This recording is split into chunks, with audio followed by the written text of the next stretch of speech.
What's happening, y'all? This is Andrew from Mirror Music, back to do the final Magic 2 reaction. You can hear my voice is even more gravelly than normal. I've got a little bit of a cold, but hopefully that gives you FM radio DJ and not, dude, what's wrong with you?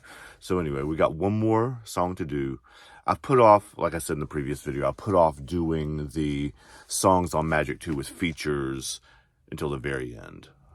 Because when we think about songs with features, especially with somebody as lyrically gifted as NAS, we have to think about not only the song as a whole, but also what the feature adds to it that wouldn't already have been there. So, we have some interesting things going on in this one. This is called Office Hours. It's featuring 50 Cent. When the album first came out, this was one of the songs that everybody was talking about. So, here we go.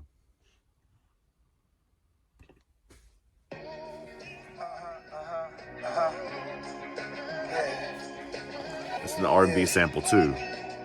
Is that Marvin? Sounds like Marvin. Tell me who it is. This shit just flowing like water. Let it flow. Bruce Lee said, be like, I ain't even thinking. Like water. It just goes. Hip hop's back. So the stuff's flowing like water. Now that hits lots of points, right? It hits the Hit Boy the Tide thing, right? I mean, that's all that water metaphor ran through that whole album. So he's playing with that too, but he's already got the double meanings, double entendres going on because the stuff's flowing like water. Like it's, I mean, the beat, the sample is kind of, kind of smooth, kind of flowing like that. He's referencing the fact that it feels like, I mean, I don't know this, I've not heard him say it, but other than on the song, but that these songs are just flowing out of him now in this collaboration with Hit Boy, these last, was it 5 albums? The KD 1, 2, 3 and Magic 1 and 2. The songs, and that's been what, 2.5 or 3 years? It's been a really short amount of time. So the songs are just like flowing forth from him. And then obviously he's referencing his actual flow, like the hip hop version of that word, the way he's putting his words and syllables together too. So all of that is right before he even really starts into the song. So they know over 808s, I'm fading over samples. I go yayo, crack music like the Yates on plugged in. Jumper cables, track bumping like prenatal 70s. I play with Play-Doh, all I see a bunch of Fredos. Godfather, they on payroll, they on go. When I say so not to kill, not a halo, they gon' build. Plant tomatoes in the field. Now, you guys are gonna have to tell me a little bit about this flow because he's like almost pausing in the middle of where a natural line would be and rhyming the words in the middle of the line.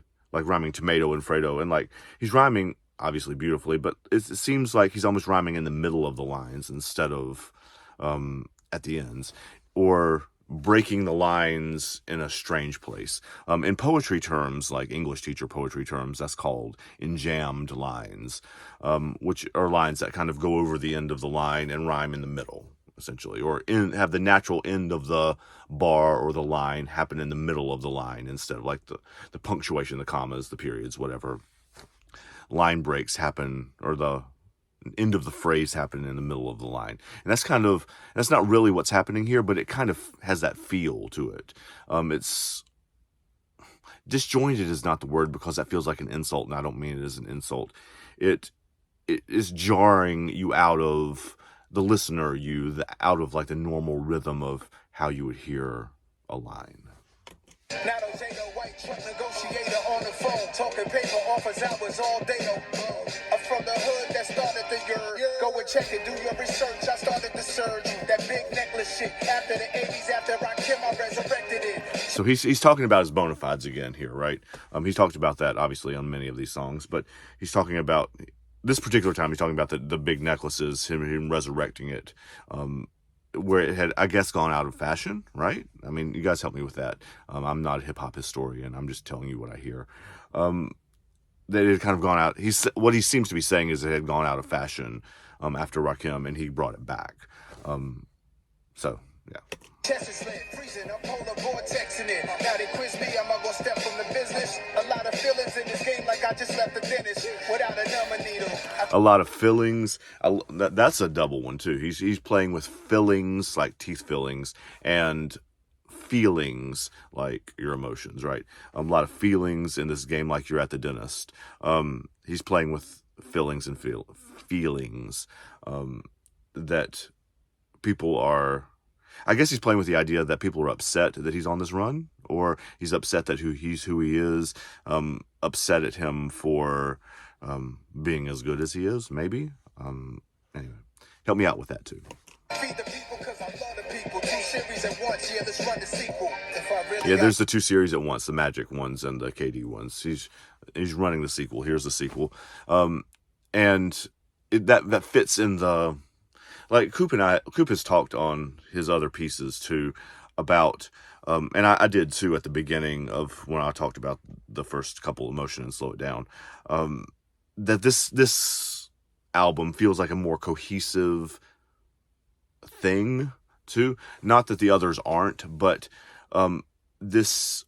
It doesn't exactly feel like one song broken into pieces. It doesn't, but the songs thematically fit together in a way that perhaps the other ones are just like banger, banger, banger, banger, banger, right? This one is too, but it does that, and it's like a cohesive piece of music from front to back, kind of like you think of Quadrophenia by The Who or Sgt. Pepper's Lonely Hearts Club Band by the Beatles, that they have great songs all the way through, but also it functions as like one longer piece of music as well.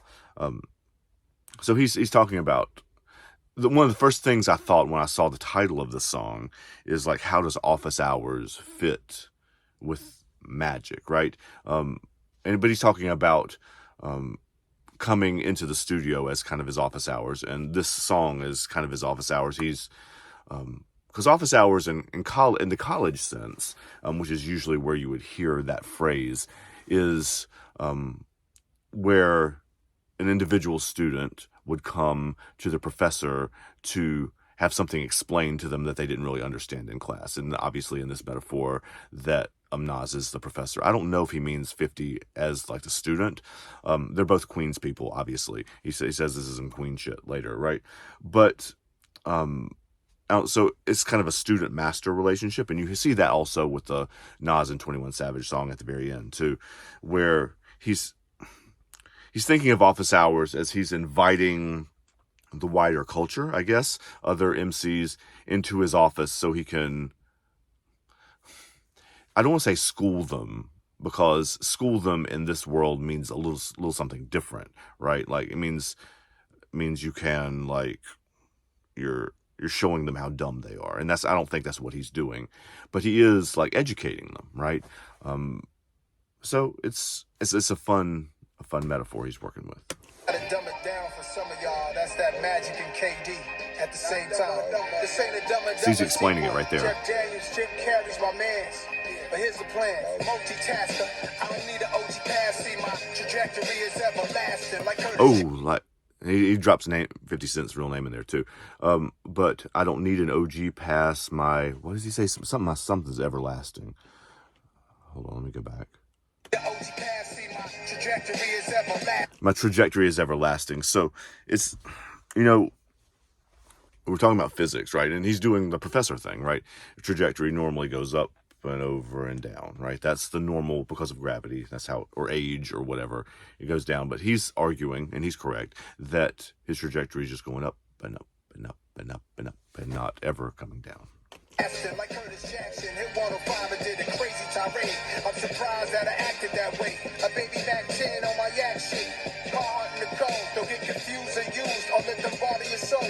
Rap when I live, I sleep good, I have no vendettas. We the reason you spell it wide with capital letters. Listen, and for those who want my position, you gotta step inside the time machine, come back with a vengeance. I love that. That was one of my favorite lines the first time I heard this album. That if you want my position, you guys step inside a time machine and come back with a vengeance. I think he says. Like the argument is that nobody can catch him now, Like, right?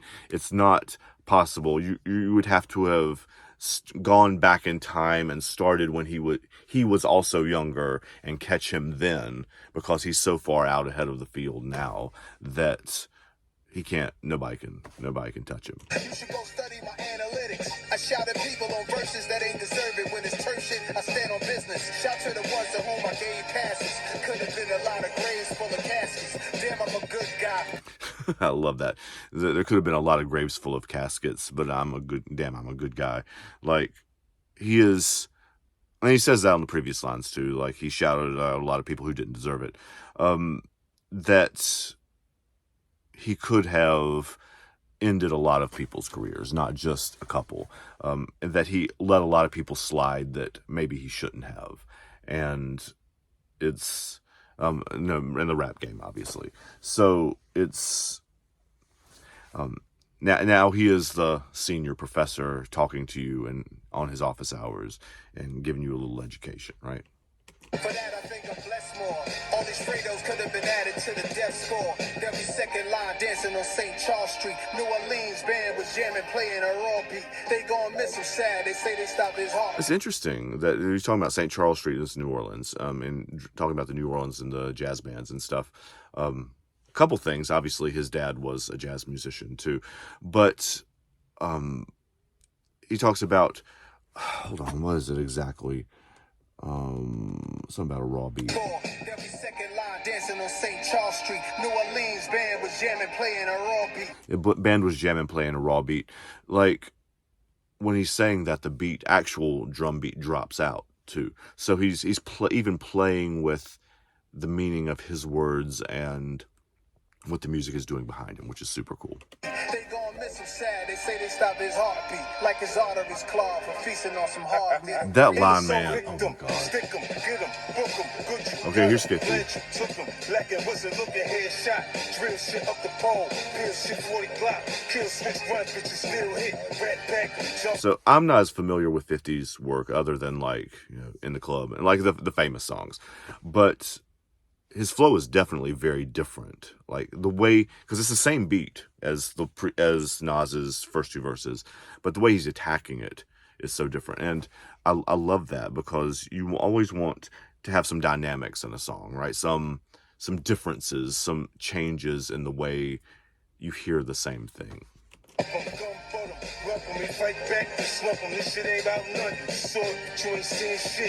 This is Queen shit. There's a Queen. It's 50, nigga. You already know how I'm giving. I get on my bullshit. Niggas tweaking and gigging. Huh? Southside, nigga. QB, nigga. Yeah. So I want to think through this a little bit. He says, Nas has said on like the verse before, he's given shout outs to lots of people who didn't deserve it. And then essentially right after he says that, he puts 50 on the track. Like, you could read that as he's giving a shout out to somebody who doesn't deserve it. I don't think that's what he's doing. I think he is suggesting that this is somebody who does deserve, maybe not to be on the top level of MC lyrical dexterity, but he's inviting him into his office, right? He's inviting him in to collaborate, because that's the other thing office hours are for, is to not just teach people, but also to collaborate with other professors, right? So I think that's what he's doing.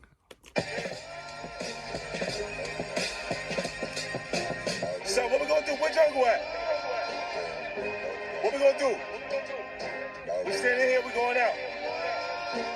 And then he pulls the R&B sample We back should in go too. out. We rich as a mother. Let's go back over 808, some fatal over samples. I go Man. music like the Yates on plugged in. Jump on cables, track bumping like prenatal 70s. I play with Play-Doh all I It's one of the things that Nas does better than anybody else is, like, I didn't recognize that part, the part that's coming in now, was the actual hook of the song until he brings it back again.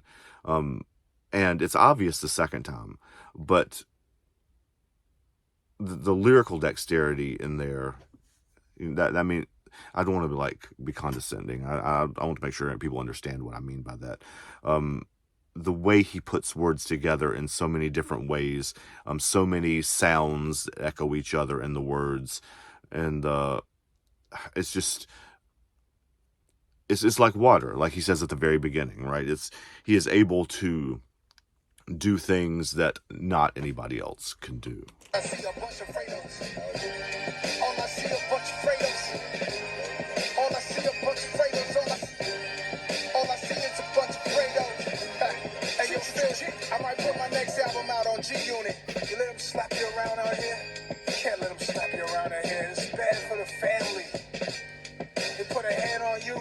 There's usually lots of Godfather stuff in here too, right? Bad for the family, right? Fucking Fredos. One thing I hate is a fucking Fredo. It's bad for the family.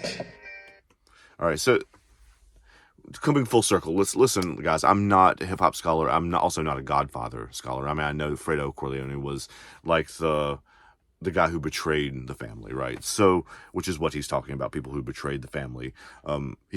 You can think of that as meaning the family, like his, probably not his personal family, but like his hip hop family. You can think of people who betrayed Queens, which is one of the other reasons 50's on here, right? He is, because of the Godfather metaphor, he's presenting the two of them as from the same family, I would guess, right? So,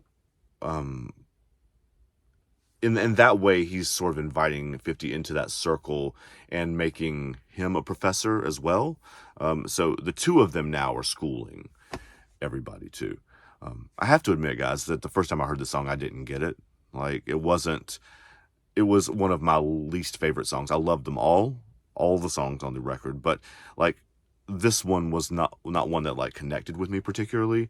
But it's one that the more I hear it, I think the better it gets. So it's not like on the level of like Slow It Down or Motion for me, but it's still a really good song. So hope that helps. Hope that wrapped up nicely in a bow my version of the Magic 2 reactions. Look forward to hearing more of Coops. Take care, y'all. Be good.